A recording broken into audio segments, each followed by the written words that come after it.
조갑제TV 시청자 여러분 안녕하십니까. 2020년 8월 13일 오전 11시 55분입니다. 4월 15일 총선이 있고 나서 딱 넉 달이 지났습니다. 세상이 달라졌습니다. 세상이 좋은 방향으로 달라진 점도 있고 나쁜 방향으로 달라진 점도 있는데, 좋은 방향으로 달라진 점을 하나 예를 들겠습니다. 오늘 발표된 이 리얼미터의 여론조사에 따르면은 통합당 지지율이 민주당을 앞섰다고 합니다. 이것은 2016년 말부터 시작된 탄핵 사태 이후에 처음입니다. 넉 달 만에 세상이 급전직하로 바뀐 겁니다. 4월 15일 민주당이 압승을 했습니다. 그 이후 그 여세를 몰아서 사실상 대한민국을 해체하고 법치를 근본적으로 흔드는 일을 계속 하다가 보니까 거기에 여론의 반작용이 생겼다는 이야기죠. 여론의 반작용. 요건 중요한 포인트입니다. 한국의 여론은 아직도 저 전체주의 국가처럼 이렇게 저렇게 마음대로 끌 수 없다. 이끌 수 없다. 여론이 움직인다. 여론이 아직은 살아있다. 여론이 살아있다는 것은 언론이 살아있다. 야당이 아직은 제 목소리를 할 수가 있다. 뭐 등등 여러 가지를 나타내는 것인데, 어쨌든 여론이 살아있다는 것은 아직은 한국이 자유민주주의를 잃지 않을 만한 저력을 갖고 있다는 뜻이 되겠습니다. 그러니까 이게 여론조사 업체 리얼미터의 신뢰도에 대해서는 저는 한국 갤럽보다는 조금 낮게 평가합니다. 그리고 이 정당 여론조사에서는 지금까지 갤럽보다는 항상 이 통합당이 좀 높은 쪽으로 나왔습니다. 그것을 감안하더라도 어쨌든 통합당 지지율이 올랐고 민주당 지지율이 크게 떨어졌다, 이렇게 보시는 데는 뭐 큰 착오가 없을 것이라고 생각합니다. TBS 의뢰로 리얼미터가 오늘 발표한 8월 2주차 주중 잠정 집계 결과입니다. 통합당 지지도는 전주보다 1.9%포인트 올랐습니다. 그래서 36.5%가 되었어요. 민주당 지지도는 1.7%포인트가 내려가지고 33.4%, 즉 36.5 대 33.4니까 3.1% 차이로 앞선 겁니다. 이 조사의 신뢰 수준이 플러스 마이너스 2.5%포인트의 표본 오차를 갖고 있으니까 오차 범위를 넘어서서 의미 있는 차이로 앞섰다, 이런 이야기입니다. 그러니까 통합당은 1.9%포인트 오르고 민주당은 1.7% 내렸으니까 3.6%의 격차가 한 주 사이에 생겼다는 이야기입니다. 통합당은 호남을 제외한 전국 대부분 지역에서 지지도가 상승했고, 특히 서울에서는 통합당 지지율 39.8%, 민주당 32.6%로서 오차범위 이상으로 서울에서 앞서고 있다. 민주당의 텃밭인 호남에서도 지난주 조사보다 민주당 지지도가 11.5%포인트 떨어졌습니다. 이 조사는 지난 10일부터 12일까지 사흘간 전국 18세 이상 유권자 1,507명을 대상으로 했고, 표본 오차는 95% 신뢰 수준에서 플러스 마이너스 2.5%포인트다. 흔히 부동산 대책 실패를 가장 큰 이유로 들고 있습니다.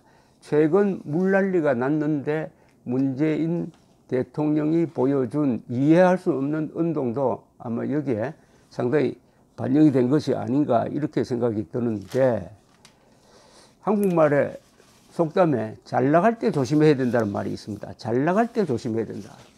이게 참 망고의 진리라는 생각이 듭니다. 망고의 진리.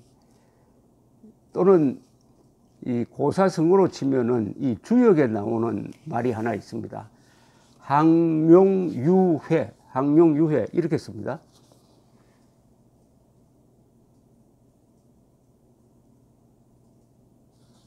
항용유해는 용에 빗대서 어떤 국가나 인간의 운명을 비유하는 이야기입니다. 주역에 나오는 문자인데요. 용에 비교하면은 용이 아직 물속에서 몸을 드러내지 않고 있을 때를 잠용이라고 합니다. 잠용.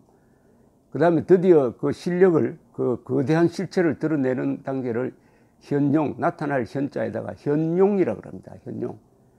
그 다음에 이제 본격적으로 실력을 발휘해가지고 정권을 잡든지 또는 출세하는 것을 비룡이라고 합니다. 용이 날아오른다는 거죠. 비룡. 그리하여 드디어 목표에 도달한다. 말하자면 등극하는 거죠. 등극. 황제가 그 자리에 오르는 것을 등극이라고 합니다. 등극이란 말을 요새 언론에서 실수를 합니다. 등극. 중국이 세계 경제 규모 제2위 국가로 등극했다 하는 제목의 기사를 가끔 보는데 그게 틀린 말입니다. 등극은 하나입니다. 1등으로 챔피언이 되는 걸 등극이라고 합니다. 그 단계를 항용이라고 합니다. 항용. 말하자면 용이 하늘 꼭대기에, 하늘 천장에 닿았다는 이야기죠. 이게 항용유해입니다.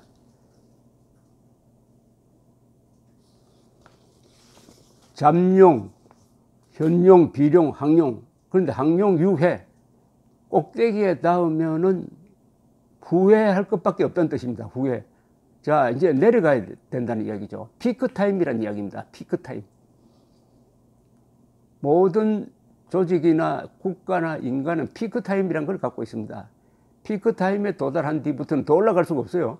그 다음부터는 내려갈 길밖에 없습니다. 이 문재인 정권의 피크타임은 바로 지난 4월 15일이었어요. 그 위로 올라간다는 것은 뭐 계산상으로도 불가능합니다. 그러면은 하는 방법이 있습니다. 사람이 겸손해지면 됩니다. 아, 우리가 가진 이 권력을 좀 나누어서 야당과 나눠야 되겠다. 우리가 독식하면 안 되겠구나.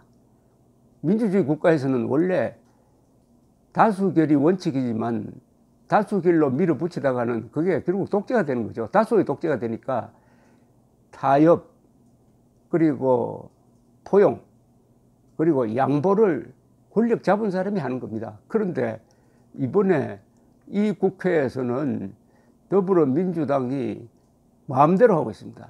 그래서 국회가 독재로 바뀌고 말았습니다. 자, 이렇게 무리를 하면은 그때부터 그것을 물끄러미 쳐다보던 유권자들의 생각이 바뀌는 거죠. 생각이 지난 넉 달 동안에 이렇게 바뀌어가지고 어느 조사에 의하면은 내일 대통령 선거를 하면은 야당 후보가 이긴다는 조사가 나왔는가 하면은 오늘 이 조사대로 한다면은 내일 총선을 하면은 야당이 이긴다는 것 아닙니까? 여론이 급전직하했습니다. 급전직하라는 좋은 한자 용어가 있습니다. 이렇게 쓰죠.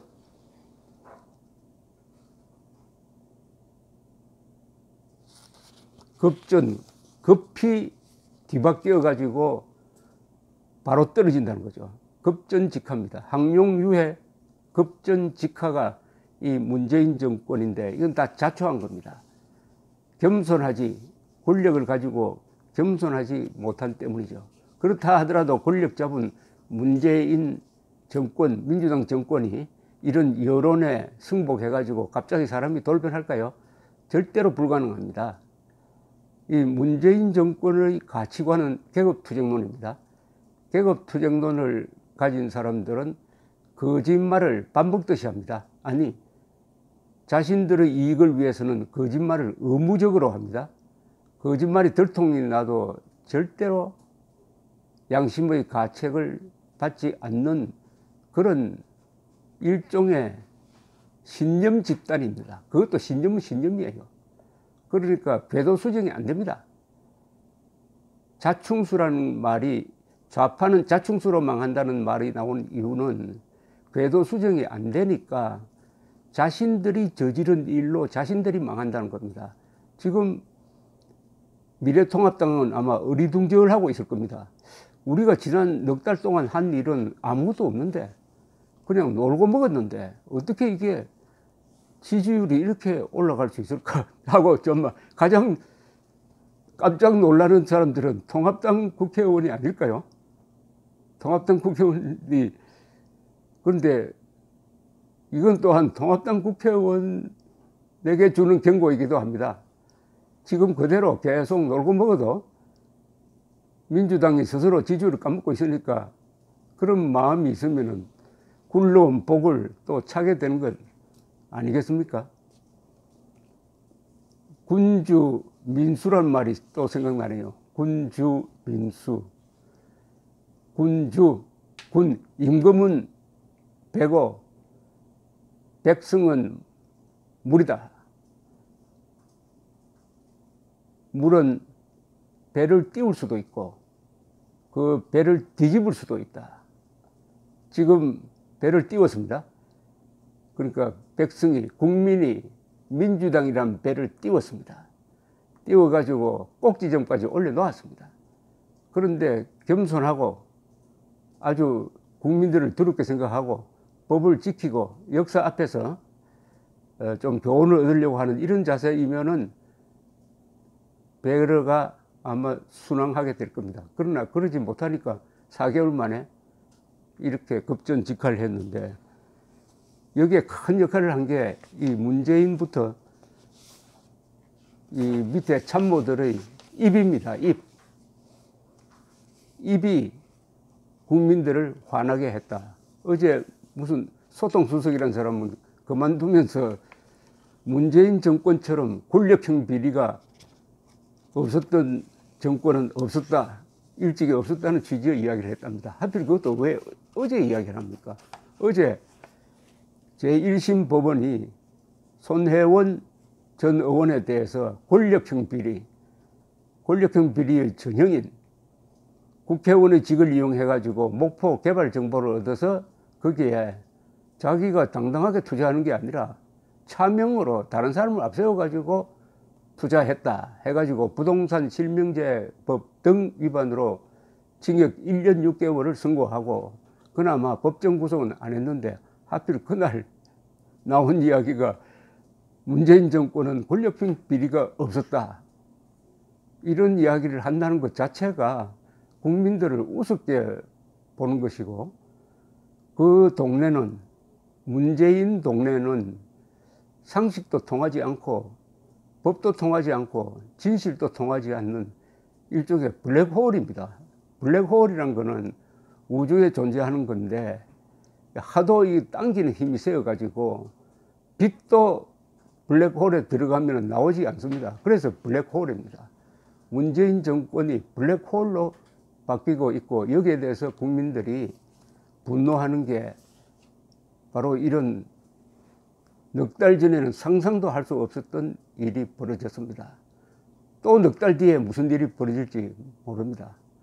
대한민국은 참 미래를 예측하기가 어렵습니다. 그러나 딱 한 가지 방법이 있어요. 과거를 보면 미래를 알 수가 있습니다.